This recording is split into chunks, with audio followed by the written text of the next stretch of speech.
السلام علیکم ناظرین، قاری قبیہ محمدی صاحب ہمارے ساتھ موجود ہیں۔ کر صاحب سے آج ہم سوال کریں گے کہ انسان کو خواب آئے، رمضان مبارک کا مہینہ جا رہا ہے اس میں، تو اس کی اس کو جو خواب آیا ہے اس کو تھوڑا سا بڑھا کر، یعنی کہ تھوڑا سا خواب کو جھوٹ ایڈ کر کسی بھی معبر کو وہ بیان کر سکتا ہے؟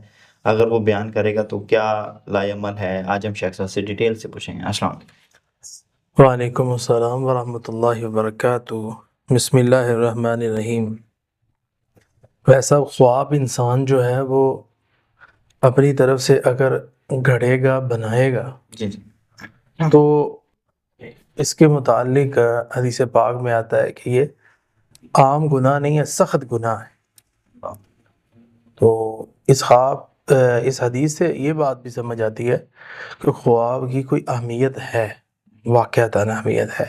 بعض لوگ کہتے ہیں کہ ہمیں خواب ہم نے جیسے دیکھا دن کے وقت ویسے پورا ہو گیا، تو بالکل ہوتا ہے، اور اس کی اہمیت ہے تو شریعت نے اس کو ڈسکس کیا ہے نا، اور قرآن اور اس کے متعلق آتا ہے کہ آنے والے وقت کی اللہ تعالیٰ خواب کے ذریعے خبر دے رہا ہوتا ہے، اور اس پہ حدیث پاک میں قرآن مجید میں بے شمار آیات اور احادیث نبی اس پر موجود ہیں۔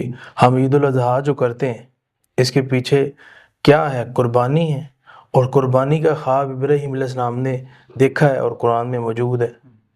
تو اسی طرح یہ جو ہے وہ اس کی ایک اہمیت ہے، اور خود اس کو بنا لینا، گاڑ لینا اور پھر اس کو پیش کرنا تاکہ اس کی کوئی تعبیر ملے، تو ہو سکتا ہے میری لائف پہ ایسی ہو جائے۔ ایسے نہیں ہوتا۔ لائف چینج کرنا، انسان کا نصیب بنانا، یہ اللہ کے اختیار میں ہے۔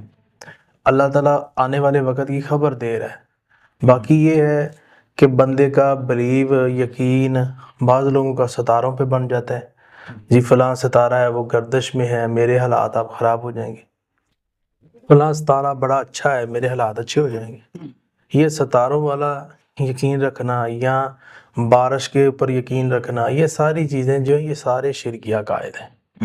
نہ شرکی عقیدہ بنانا ہے، نہ اس کے ساتھ ساتھ غلط من گڑت چیزوں کو گھڑنا ہے، بنانا ہے اور کسی عالم کے سامنے پیش کرنا ہے۔